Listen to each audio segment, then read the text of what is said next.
Guys, আসসালামু আলাইকুম। কেমন আছো তোমরা সবাই? আশা করি সবাই ভালো আছো। আল্লাহর অশেষ রহমতে আমিও ভালো আছি। তো আজকে এখানে চুলা পরিষ্কার করতে চলে আসলাম। তো চুলাটা অনেক বেশি নোংরা হয়েছিল, পরিষ্কার করতে পারতেছিলাম না। তো আমার এটা নতুন চুলা, আগের এক চুলা ছিল, ওটা একটু সমস্যা হয়েছিল, সেজন্য এই দুই চুলা আনা। তো দুই চুলা এটা আনার পর আমি আর একবারও পরিষ্কার করিনি।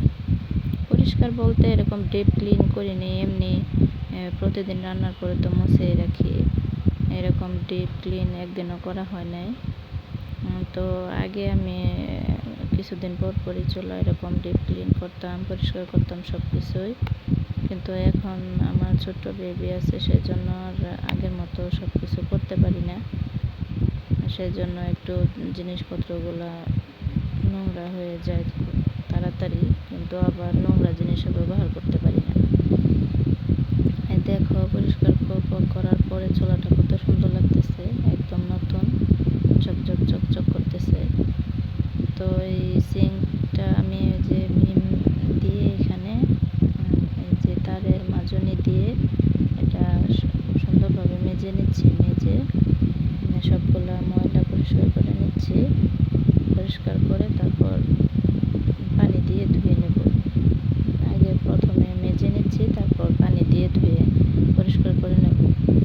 তো এই যে দেখো, এইরকমভাবে সুন্দরভাবে মাজলে একদম সব ময়লা পরিষ্কার হয়ে যায়। তারের মাজনি দিয়ে মাজলে একদম সব একদম ক্লিন হয়ে যায়। তো যে এখানে টাইলস আছে, হ্যাঁ, একটু টাইলস করা, তো এখানেও ময়লা হয়েছে, এগুলো পরিষ্কার করে নিচ্ছি। এই সিঙ্কের ভিতরে পরিষ্কার করে নেব আজকে, একদম সব ক্লিন করে নেব।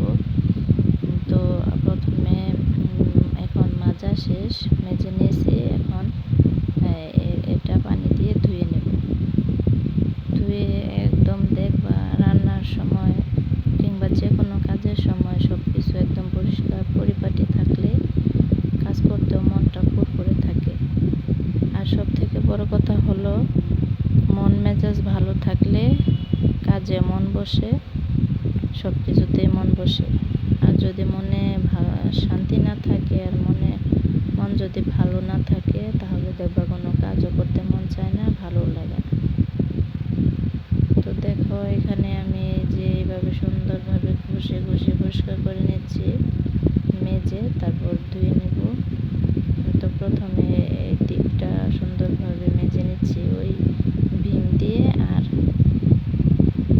তারের মাজনি দিয়ে, যে সুন্দরভাবে মেজে নিচ্ছি। তো ময়লা হয়েছে, পরিষ্কার করা হয় না, অনেক দিন হয়েছে।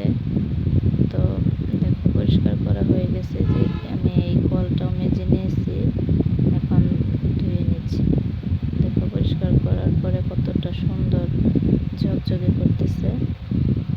তো এখন সুন্দরভাবে সবগুলা পানি দিয়ে ধুয়ে নেব। প্রথমে মেজে নিলাম, এখন পানি দিয়ে ধুয়ে নেব।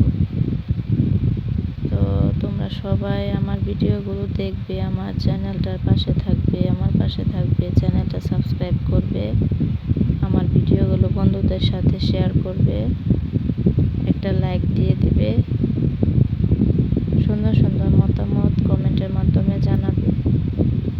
তো আমার ভিডিওগুলো কেমন লাগে তোমাদের কাছে, কেমন ভিডিও বানালে তোমাদের কাছে ভালো লাগবে, আমাকে জানাবে। তো সবাই আমার জন্য দোয়া করবে, আমার মেয়ের জন্য, আমার হাজব্যান্ডের জন্য দোয়া করবে। আমার ছোট্ট মেয়ে আছে, মেয়ের জন্য দোয়া করবে। আমি যেন এখান থেকে কিছু করতে পারি, তোমরা সবাই আমার পাশে থাকবে। তোমরা পাশে থাকলে অনেক কিছু সম্ভব। তো আজকের মতো এ পর্যন্তই। দেখো, পরিষ্কার করার পরে কতটা সুন্দর লাগতেছে ফাইনাল লুক। আজকের মতো এ পর্যন্তই। আসসালামু আলাইকুম। ভালো থাকবে সবাই, তোমাদের জন্য দোয়া রইল। আল্লাহ হাফেজ।